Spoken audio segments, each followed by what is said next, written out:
रघुवंश का वर्णन है और इस रघुवंश में कैसे कैसे भक्त हुए हैं उनके विषय में परीक्षित महाराज ने सुखदेव स्वामी से, महाराज आप सब कथाएं सुनाई, भगवान की चरित्र लीलाएं भी सुनाइए, और भगवान जिस कुल में भगवान नारायण को अवतार लेकर प्रकट होना पड़ा रघुवंश में, उसके विषय में कुछ बताइए।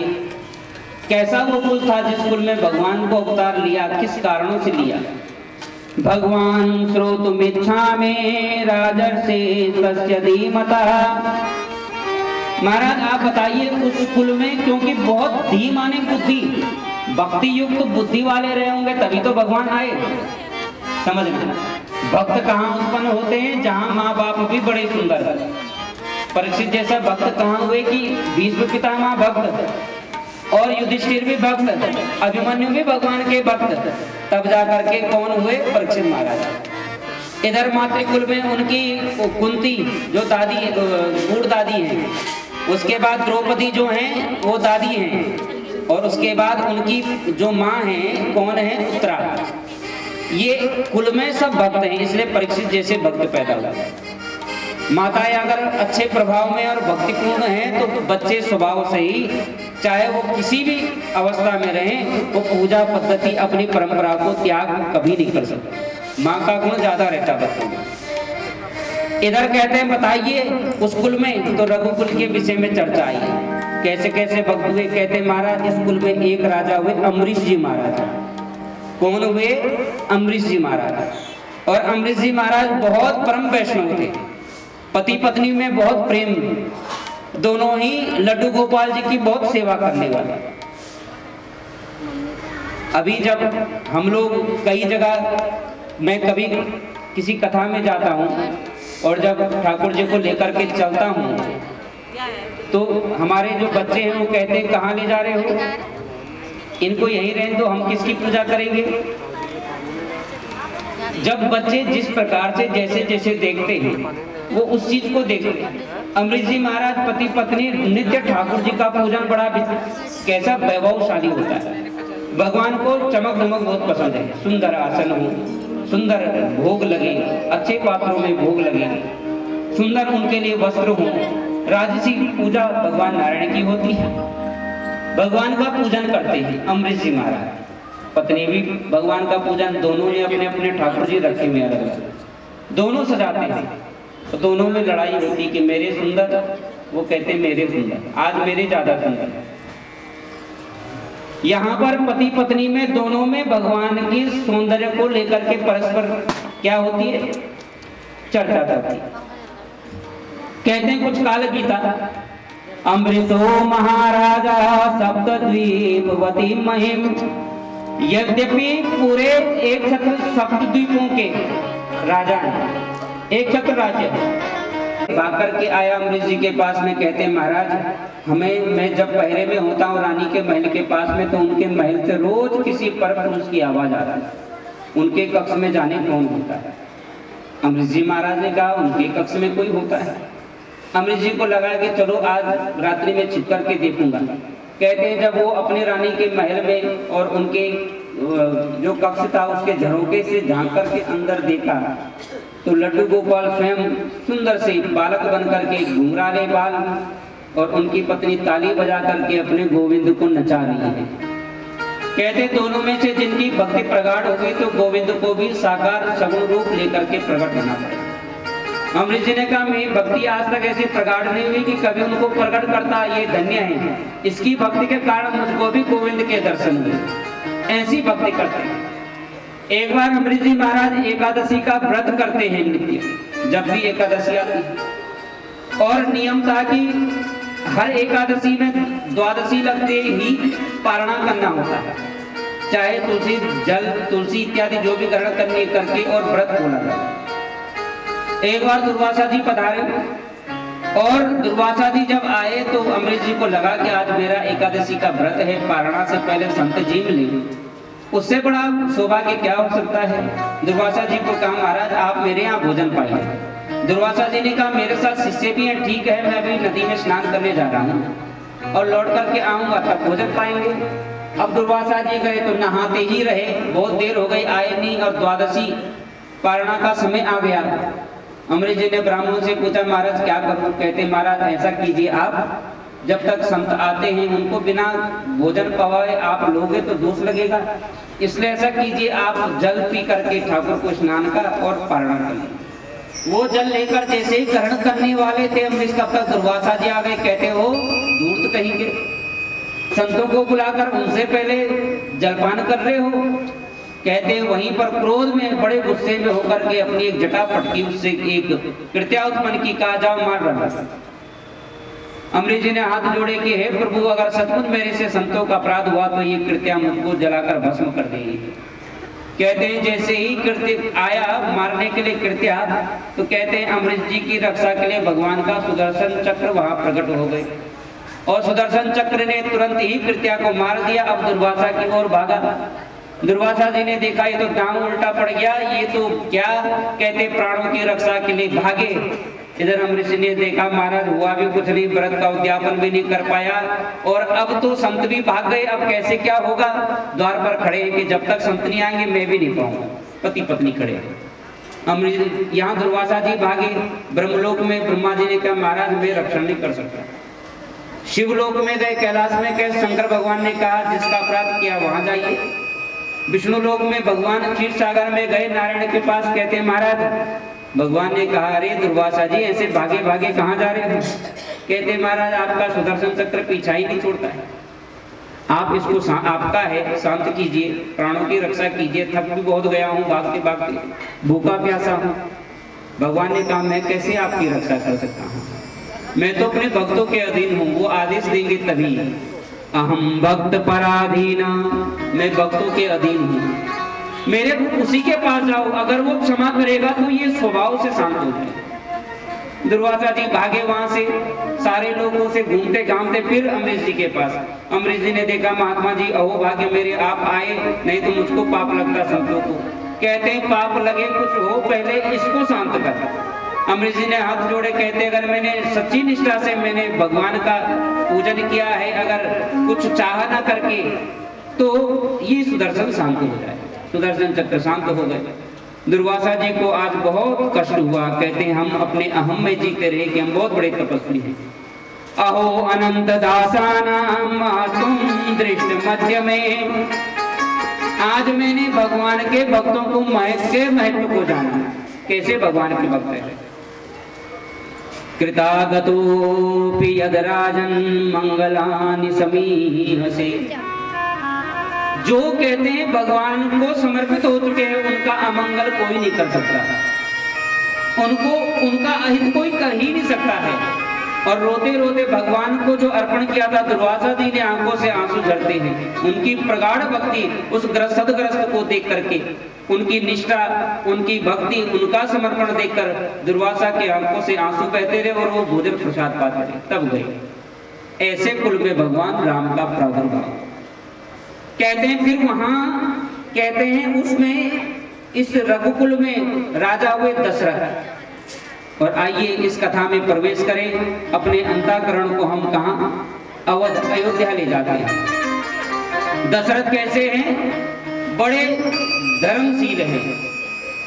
अवधपुरी रघुकुल मणि राओ, अवधपुरी रघुकुल मणि राओ, अवधपुरी रघुकुल मणि राओ, अवधपुरी रघुकुल मणि राओ। वेद विदित तेहि दशरथ नाम, वेद विदित तेहि दशरथ नाम। धर्म धुरंधर गुण निधि ज्ञानी, धर्म धुरंधर गुण निधि ज्ञानी। हृदय भगति मति सारंग पानी, हृदय भगति मति सारंग पानी। कहते हैं वेद विदित तेहि, वेद को मानने वाले हैं, वेद बुद्धि रखते हैं, धर्म की दूरी को धारण करते हैं, गुण निधि की खान है, गुण ही गुण पर विविध प्रकार के गुणों से संपन्न है। ऐसे हैं दशरथ। एक दिन राजा प्रातःकाल भ्रमण करने के लिए निकले और भ्रमण करने जब निकले तो बाहर जाकर एक झाड़ू लगाने वाले व्यक्ति पे दृष्टि पड़ी तो उसने मुख फेर दिया। दशरथ महाराज जी को लगा मुख क्यों फेरा। अपने बुद्धिजीवी लोगों से पूछा, उसने आज मैं जब गया उसने मुख फेर लिया, क्यों? कहते महाराज आपकी कोई संतान नहीं है। तो प्रातःकाल ऐसे का मुख देखना, जो छोटे बुद्धि के लोग हैं वो पूरा मानते हैं। अब दशरथ जी को बड़ा लगा, कहते वो अपने आसन पर बैठे और आज दर्पण में अपना स्वरूप निहार रहे थे तो कान के बगल में सफेद बाल नजर आ गए। कहते मेरा छोटापन आ गया और मेरे कुल में कोई नहीं है जिसको मैं आगे इसको दे सकूं, क्या होगा? अब मन में चिंता हुई। एक बार भूपति मन माही, एक बार भूपति मन माही, एक बार भूपति मन माही, एक बार भूपति मन माही। क्या हुई? गलानी हो गई। भय गलानी मोरे पुतना, मेरा पुत्र नहीं। और तो तुरंत श्रेष्ठ गुरु के पास जाइए। पड़ोसी के पास जाओगे तो वो कहेगा बहुत इखलाता था, अब पता चला कैसे हंसेंगे, व्यंग करेंगे। इसलिए श्रेष्ठ गुरुजन की शरणागति कीजिए, वो आपको मार्ग बताएंगे। अब राजा दशरथ जी ने सोचा कि किसको बोलूं, गुरु के पास गए। गुरु ग्रह गया हूँ तुरंत मैं पाया, गुरु ग्रह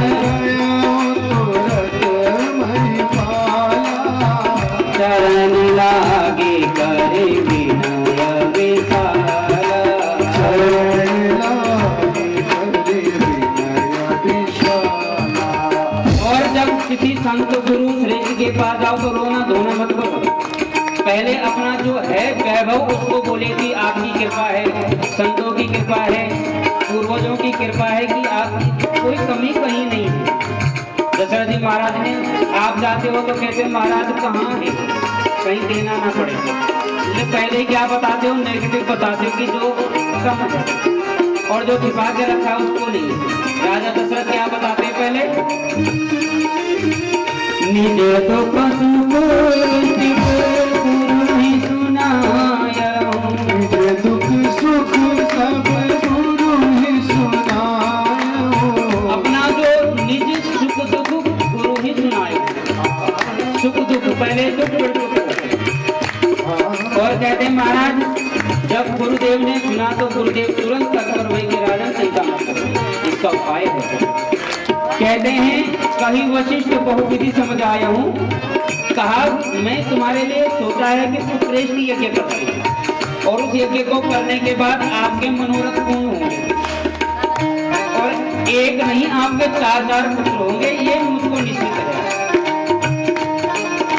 तब क्या हुआ? कहते महाराज फिर शुरू करवाइए।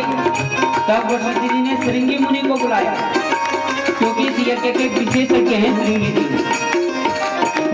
श्रृंगी ऋषि वशिष्ठ बुलावा, श्रृंगी ऋषि वशिष्ठ बुलावा, पुत्र लाग शुभ यज्ञ करावा, पुत्र काम शुभ यज्ञ करावा, भगत सहित मुनि आहुति दीने, भगत सहित मुनि आहुति दी। बड़ी श्रद्धा से उन्होंने यज्ञ किया, आहुति दी, पूर्ण आहुति जैसे दी।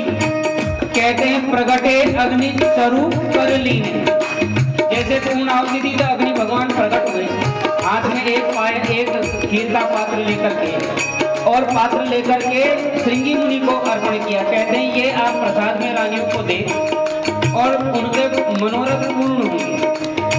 अब वो प्रसाद का पात्र श्रृंगी जी ने वशिष्ठ जी को दिया। कहते महाराज आपका मनोरथ पूर्ण हो, ये है प्रसाद।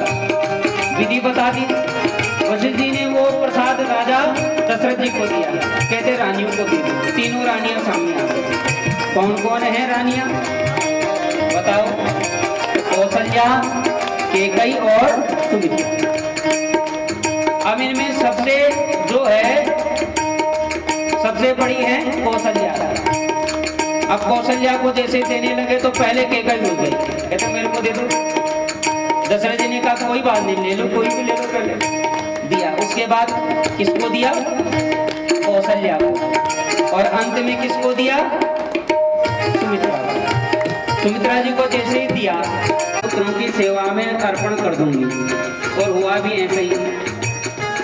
ये लखनलाल जी को राम जी की सेवा में और भरत जी की सेवा में शत्रुघ्न जी को अर्पण कर दिया। पक्षी जब वो प्रसाद लेकर के पहुंचा कंदरा में, पहाड़ में, और एक वृक्ष के ऊपर बैठ करके कुछ बोलना चाहा तो मुख से वो प्रसाद गिर गया।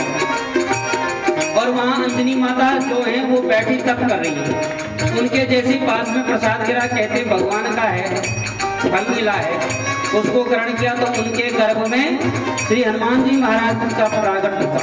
बोले हनुमान जी महाराज की। शंकर भुवन केसरी नंदन, शंकर भुवन केसरी नंदन, शंकर सुवन केसरी नंदन, तेज प्रताप महाजगवंदन,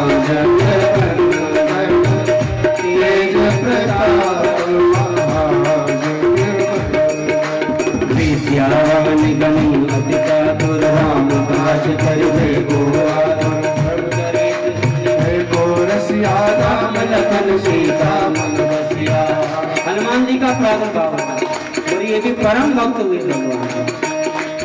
अब कहते हैं अवधि बीती, और इस अवधि में अब जैसे जैसे क्या आया, अब कौशल्या के गर्भ में स्वयं विष्णु अवतार भगवान प्रकट हुए, आए। और कहते हैं उनके जन्म का समय जब आया तो बड़ा सुहावना समय आया। योग लगन ग्रह वार तिथि सकल भये अनुकूल, ऐसी प्रकृति होगी बड़ा सुहावना। और कहते हैं नवमी तिथि, नवमी तिथि मधुमास पुनीता, नवमी तिथि मधुमास पुनीता, शुक्ल पक्ष अभिजित हर प्रीता, शुक्ल पक्ष अभिजित हरि प्रीता। सुंदर नवमी तिथि मधुमास अभिजित मुहूर्त। कहते हैं मध्य दिवस अति शीत न घामा, न ठंड है न गर्म। रामनवमी में न ठंडा होता न गर्म, सुहावना मौसम। और कहते हैं उस समय सुंदर हुआ, उस समय भगवान कौशल्या जी के गर्भ से प्रकट हुए मध्य दिवस में, दिन में। मध्य दिवस का मतलब है भक्ति की पराकाष्ठा ऐसी जहाँ तेरा मेरा सब हट जाए, जहाँ कुछ भी भेद ना रह जाए और बिल्कुल एक सुंदर तल पे आ जाए। तब भगवान का भगवान प्रकट हुए। कौशल्या जी को ने देखा सुंदर चतुर्भुज रूप में, कहती महाराज पुत्र मांगा था, आप तो स्वयं जगदीश्वर बन के आए हो। भगवान कहते मैं क्या करूं? कहते बालक बनो। भगवान कहते ठीक है बालक बन। कहते अब ठीक है। कहते बालक बोलता थोड़ा ना, आप तो बोल रहे हो। कहते रो। अब भगवान रोते हैं। भाई प्रकट कृपाला दीन दयाला, कौशल्या हितकारी।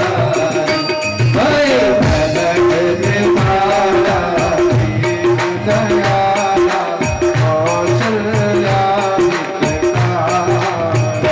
हर्षित नादारी मुनि मन आई, अद्भुत रूप निहारे। हर्षित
भूमि बालक दुर्भूपा, हरि तेज पावै, हरि पद पावै, तेन बगै तब धूपा।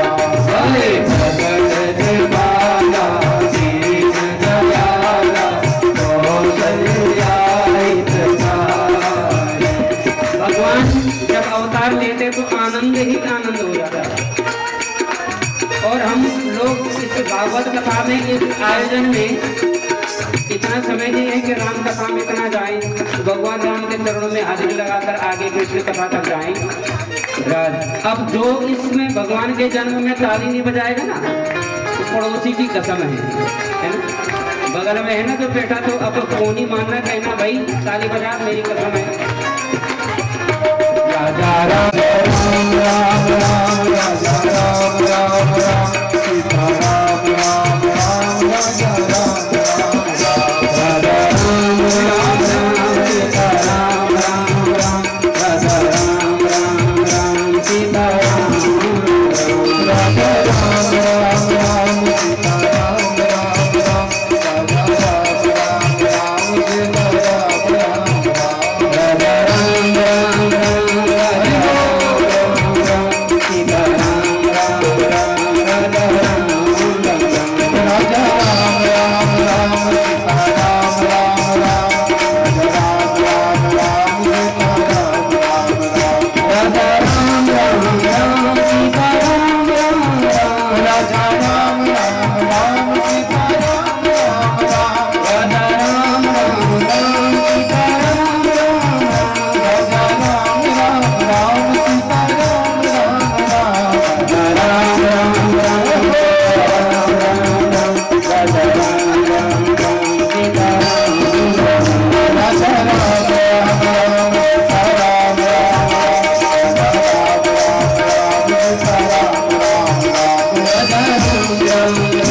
राम, सीता राम राम राम, राजा राम राम राम, सीता राम राम राम, राजा राम राम राम,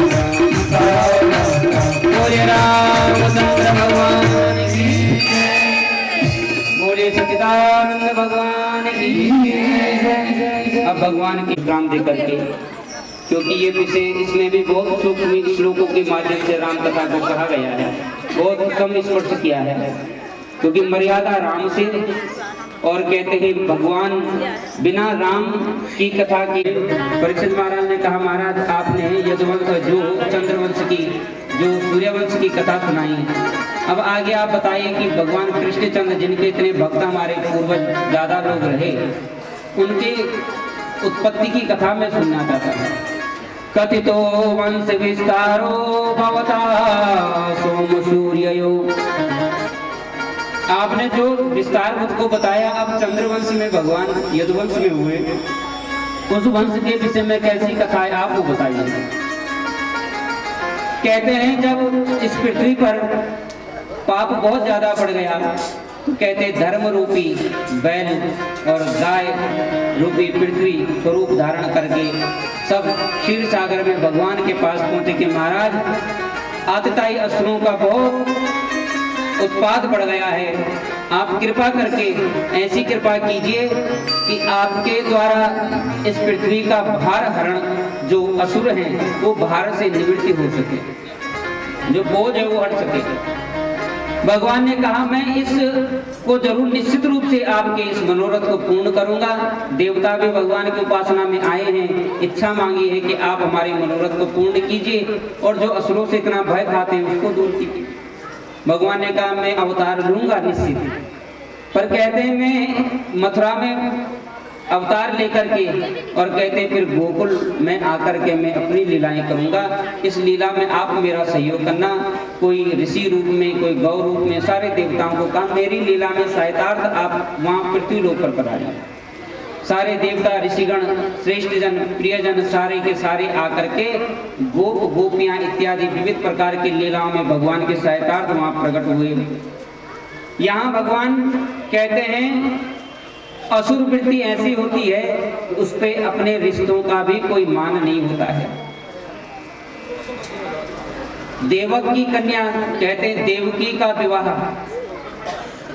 और जो ये यदुवंश इसमें जो वसुदेव जी हैं उनके साथ में इनका विवाह, देवकी का विवाह तय हुआ। चचेरी बहन है कंस की, और थोड़ा थोड़ा इधर से हल्का सा रास्ता, देवकी के साथ में वसुदेव जी का विवाह हुआ।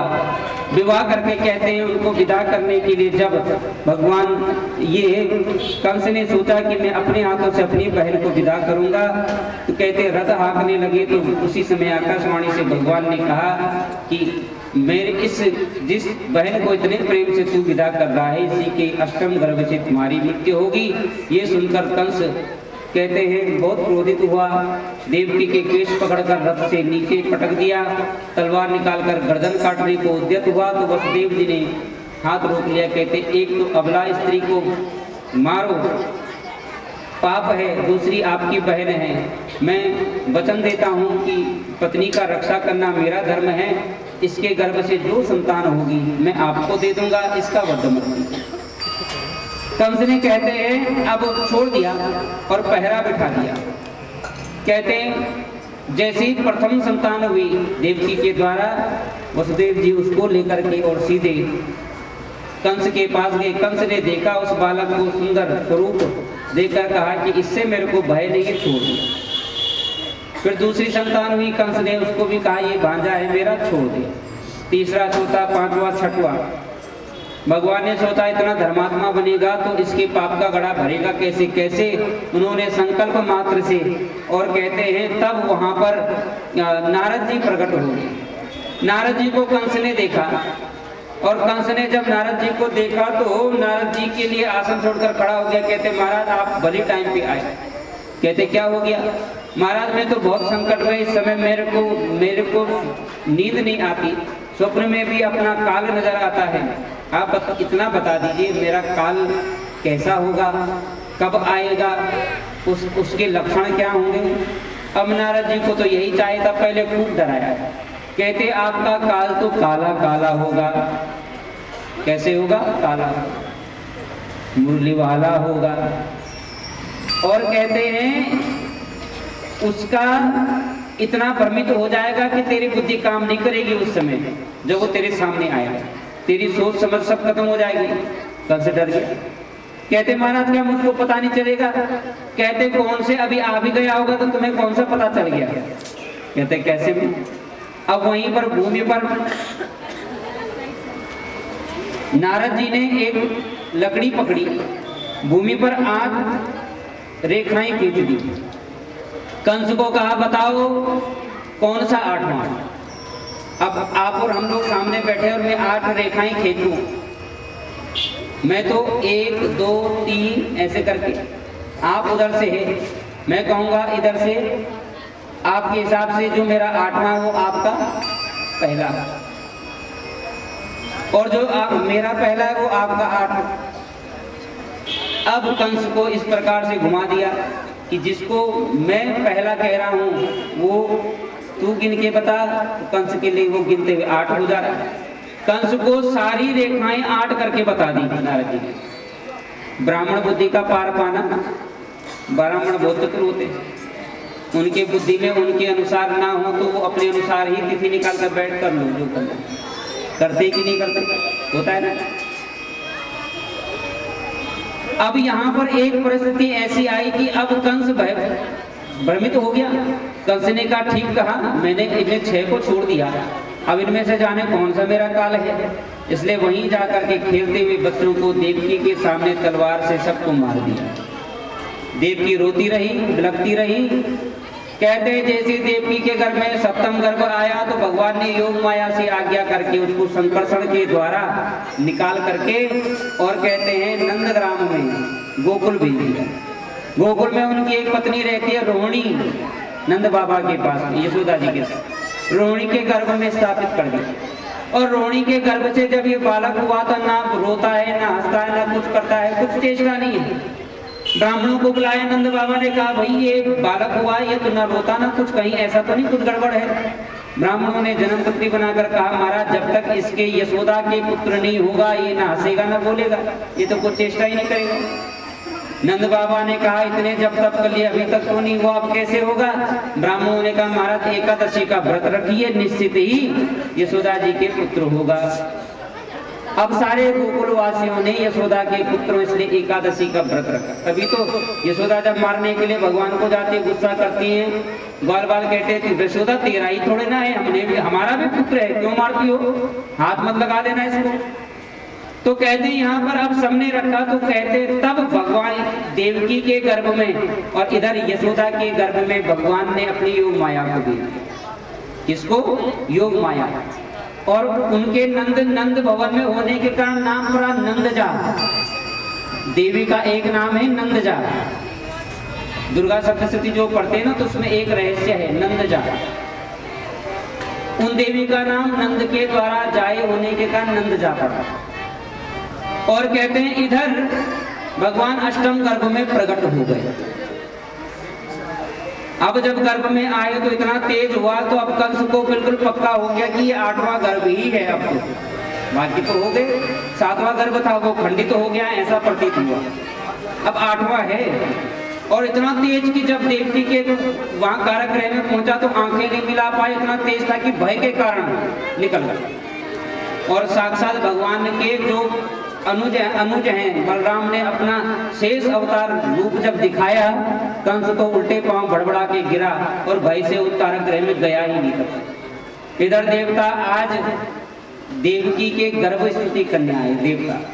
देवताओं ने भगवान की गर्भ स्तुति की। स्वागतम कृष्णा शरणागतम कृष्णा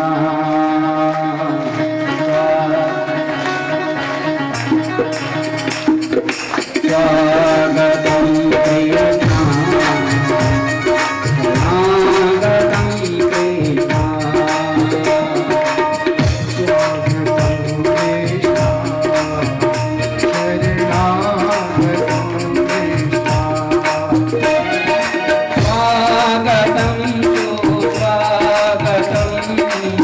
शरणागतम कृष्णा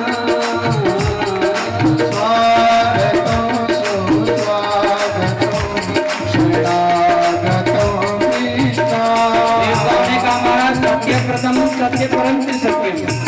महाराज आप सत्यव्रत हैं, आप सत्यव्रत हैं, परम सत्य भी आप हैं। और कहते हैं श्री सत्यम, तीनों कालों में जो है वो सत्य भी आप ही हैं। कहते हैं सत्य से योनिम निहतम च सत्य। हे प्रभु आप तीनों कालों में सत्य हैं, आप पंचभूतों के कारण और उनमें रचित पंचभौतिक शरीर में भी निवास करते हैं। आप सब में, आप सबको चेतना देने वाले आप ही हैं। इसलिए आपका हम क्या करते हैं, स्तवन करते हैं। स्वागतम कृष्णा स्वागतम कृष्णा स्वागतम कृष्णा शरणागतम कृष्णा स्वागतम तु स्वागतम शरणागतम कृष्णा स्वागतम तु स्वागतम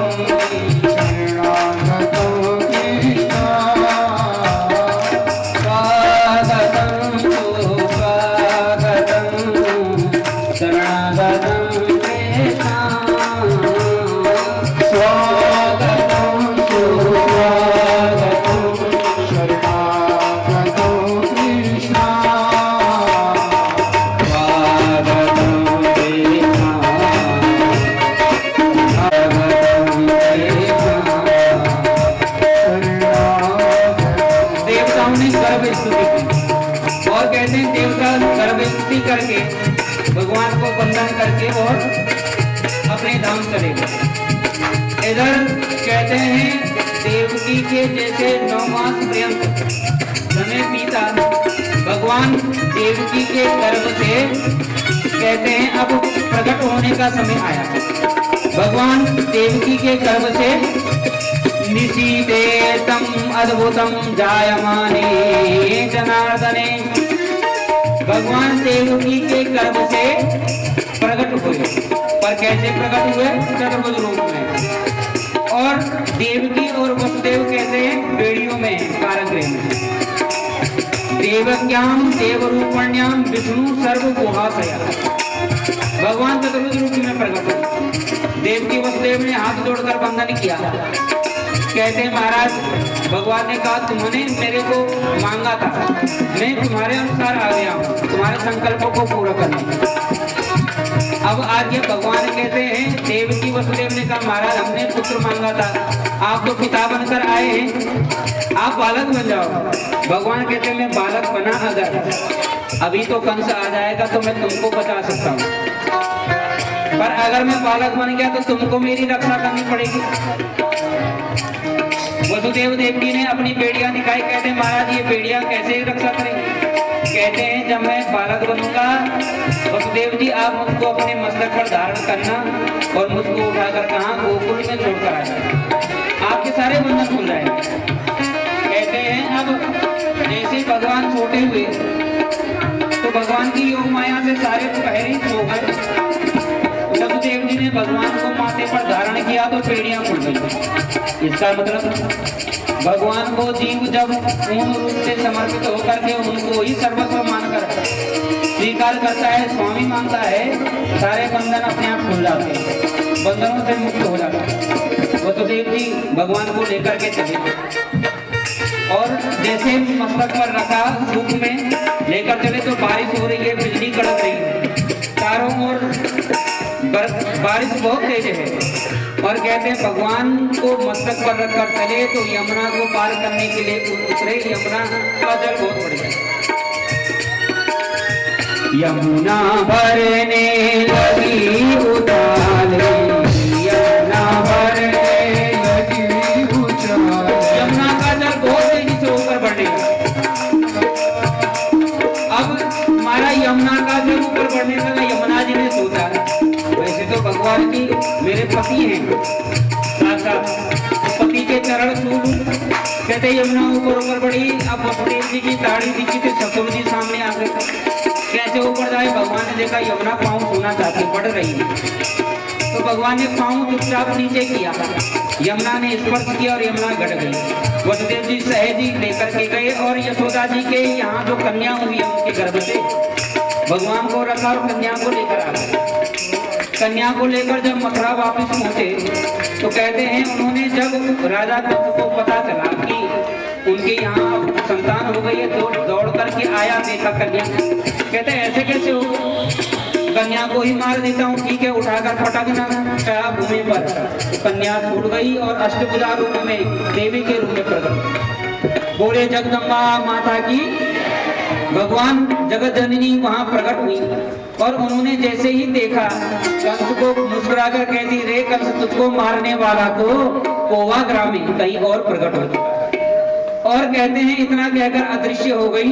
और इधर कहते हैं नंद भवन में जब माँ ये भगवान को छोड़ करके गए तो कहते हैं सुबह सुबह भगवान जब कुनकुनाए रोए, उनको देख करके बड़े रोहिणी जी ने ये आवाज सुनी। रोहिणी जी ने आवाज सुनी तो दौड़ करके नंद भवन में प्रविष्ट हुई। जाकर यशोदा जी के बगल में देखा कि एक सुंदर सा लल्ला लेटा हुआ। यशोदा जी को हिलाकर कहा, अरे यशोदा तुम कैसे हो? तुम्हारे बगल में बालक भी हो गया, तुम्हें पता ही नहीं। यशोदा जी ने कहा, ये तो भाग करके गई, आप ना बालक को लेकर गए।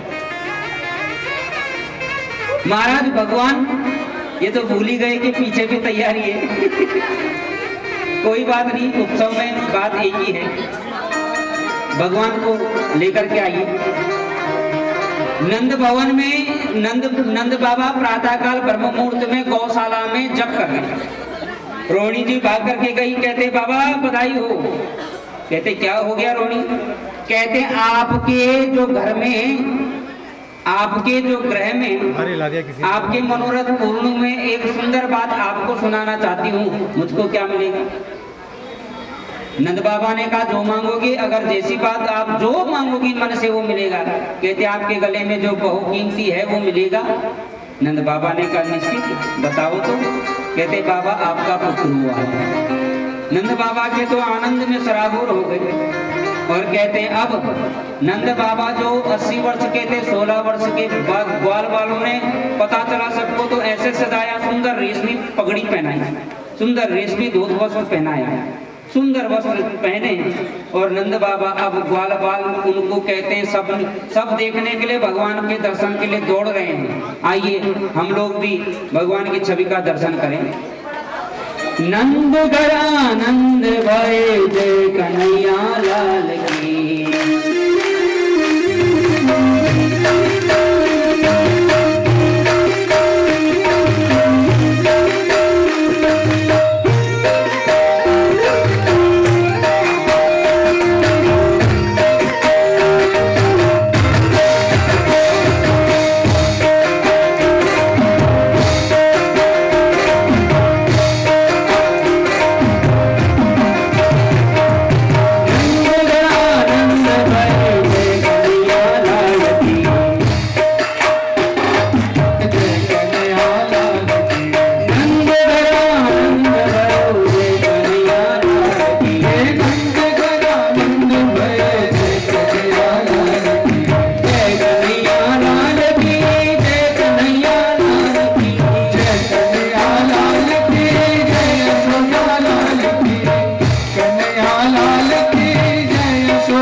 रे